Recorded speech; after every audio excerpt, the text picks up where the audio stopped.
Le 29 juillet dernier, le président Alassane Ouattara a annoncé sa candidature à l'élection présidentielle en Côte d'Ivoire qui aura lieu en octobre 2025.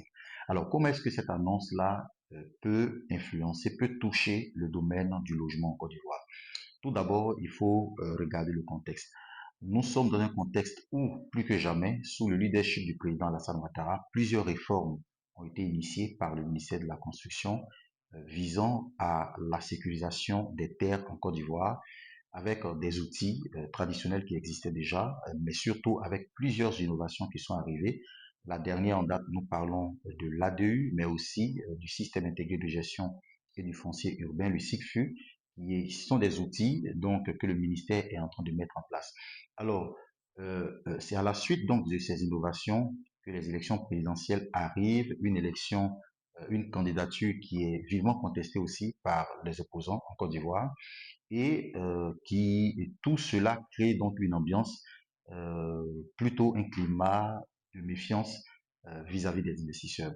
Alors, ce qui est sûr, c'est que la candidature du président Alassane Ouattara à l'élection rassure plus que jamais les personnes qui avaient une position assez considérable ou qui avaient commencé à prendre une position dans le domaine du logement, dans le domaine du foncier, de l'immobilier en général, en tant qu'investisseur.